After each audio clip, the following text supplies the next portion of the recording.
పద్మం అందుకని అమ్మవారు కూడా అన్ని పద్మాలు పెడతారు. పద్మప్రియ, పద్మిని, పద్మహస్తే, పద్మాలయ, పద్మదరాయతాక్షి, విశ్వప్రియ, విష్ణుప్రియ, విష్ణువను ఇట్లా చెప్పుకుంటే అన్నిటికీ పద్మం అనే చెప్తారు. పద్మశబ్దానికి అర్థం ఏంటంటే వికసించేది.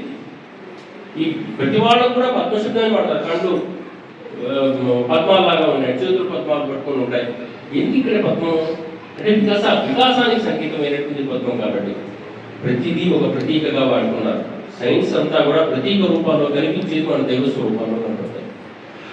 ఇది ఈ అనంత పద్మనాభ స్వామిని మొత్తం కనుక చూసుకునేటట్టయితే మనకు కనిపించేటువంటి విష్ణు స్వరూపాలు కనపడతాయి. ఆ తర్వాత అనేక మాడిఫికేషన్ జరుగుతుంటాయి, మనం వాళ్ళు చేసుకోవడం. మనకు సరస్వతీదేవి కనపడుతుంది అని చెప్పేసానంటే సరస్వతీదేవికి తెల్లటి బట్టలు వేసి కూర్చోబెడతాము కదా. మిగిలినటువంటి వాళ్ళకు లక్ష్మీదేవికి ఏమో గ్రీన్ అని ఇస్తాం, ఎందుకంటే భూమి అంతా గ్రీన్ ఉంటుంది కాబట్టి అక్కడి నుంచి మన సంపదలన్నీ ఉంటాయి కాబట్టి.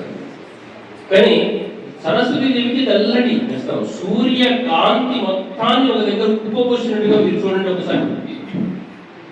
ఈ రూమ్ లో ఏమాత్రం వెలుగు లేదు, చీకటి, ఇప్పుడు మొత్తం పవర్ పోయింది. ఈ చుట్టుపక్కల కూడా ఎక్కడ ఏం లేదు, మీ చేతుల్లో ఫోన్లు లేవు. ఫోన్ లేని జీవితం కూడా మనం బాగా అనుభవించిన వాడమే. 2000 తర్వాత కదా ఫోన్ అనే జీవితం వచ్చింది. అంతవరకు వెలుగు లేదు అనుకుంటే ఒక్కసారి ఏదో ఇక్కడితో పాము తిరిగిందనే ఒక్కసారి ఎంత లేచామనుకోండి, ఎవరిని ఎవరు తొక్కుకుంటూ పోతామో అర్థం కాదు కదా. అటువంటి సందర్భాల్లో కూడా చీకటిలో అజ్ఞానం ఉంటుంది, వెలుగు రాగానే వెంటనే చూసుకొని ప్రయాణం ఉంటుంది. జ్ఞానం అనేది వెలుగుతో సంకేతంగా ఉన్నది. ఈ వెలుగు అనేటటువంటిది మన పూర్వీకుల నుంచి చెప్పినటువంటిది సరస్వతి స్వరూపంగా చెప్పారు. సరస్వతి స్వరూపమైనప్పుడు వెలుగు చీకటిగా ఉండేటటువంటి ఈ భూమి మీదకి వెలుగు రాగానే మనిషి యొక్క ఆలోచన విస్తరిస్తుంది. అందుకనే పక్షులన్నీ లేస్తాయి, ఇతర జీవులన్నీ కూడా లేస్తూ ఉంటుంటాయి. అందుకని ఆ పక్షి జీవజాతి ఈ విధమైనటువంటి వెలుగులకు ఆకర్షణ పొందిందో ఆ రూపాన్ని మన వాళ్ళు దర్శించేసి సరస్వతికి రూపాన్ని పెట్టుకొని దానికి ఆ సూర్య కాంతుల యొక్క స్వరూపం పెట్టి మనము ఎందుకుంటే యాకుందేందు తుషారహార యా శుభ్రవస్త్రాన్విత, అన్ని శుభ్రవస్త్ర, యా వీణా వరదండమండితకరా, యా శ్వేత పద్మాసన, యా బ్రహ్మాచ్యుత శంకర ప్రకృతిర్దేవై సదా వందిత, సా మాం పాతు సరస్వతి. భగవతి సరతి అంటే కదిలిదేని అర్థం. కదిలిది ఏమిటంటే జ్ఞానం కదులుతుంది, మిగతావే కదలు, జడ పదార్థం కదలుతుంది. ఓ పర్వతం ఉంటుంది, ఒక ఆకాశం ఉంటుంది. రెండింటిలో ఏది జ్ఞానం అంటే ఆకాశం జ్ఞానం, పర్వతం జ్ఞానమేం కాదు. పర్వతం లోక జ్ఞానం, బండ. ఆకాశం విస్తరించినటువంటి జ్ఞానం. అందుకని సరతి అంటే కదిలేది కాబట్టి సరస్సు అని పేరు. సరతి అంటే కదిలేది కాబట్టి సరస్వతి అని పేరు. ఈ సరస్వతం ఎక్కడ ఉన్నప్పటికీ కూడా సారస్వతము అని మాకు కూడా చదువుకునేటప్పుడు సారస్వతం అని అంటాం, సరస్వతి స్వరూపులు అని చెప్పేసి అనుకుంటాం. ఈ సరస్వతి అంటే కదిలే జ్ఞానానికి సంకేతంగా మన వాళ్ళు వాడుకుంటూ తెలుపు ధనానికి సంకేతంగా తీసుకొచ్చారు. అందుకని అవన్నీ కూడా శ్వేతమైనటువంటి వస్త్రాలు వేసి చూపించడం. దీనికి కారణం ఏంటంటే సూర్యుని కిరణం యొక్క సమూహాన్ని చూపించడం. అన్ని సూర్యకిరణ సమూహాలేనండి. పుష్పాల మీద ఎక్కడ జువాలజీ లెక్చర్లో, బాటీ లెక్చర్లో కూడా ఉన్నట్టున్నారు.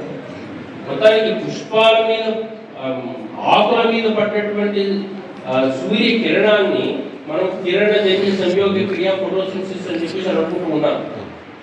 కిరణజన్య సంయోగ క్రియ పదాన్ని సంస్కృతంలో చాలా జాగ్రత్తగా వాడుకుంటే మనకు అర్థమైపోతుంది.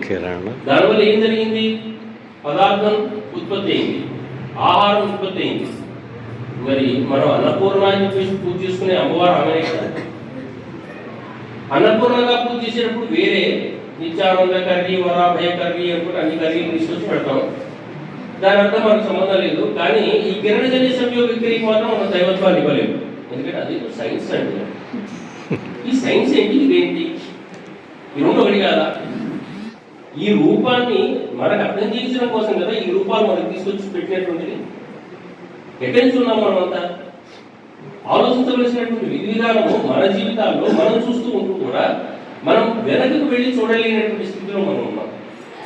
మనం ఒక కిరణజన్య సంయోగ క్రియ ద్వారా జరిగేటటువంటి సూర్య కిరణ కాంతి ద్వారా వచ్చినటువంటి పదార్థం ఏర్పడి మనం ఆహారంగా పూజిస్తున్నామంటే ఆ అన్నపూర్ణాన్ని మనం వాటి పూజిస్తే మనం ఇప్పుడు అన్నపూర్ణ అంటే వేరు, ఆ కిరణజన్య సంయోగ క్రియ వేరు. దీనికి దానికి సంబంధం లేదు.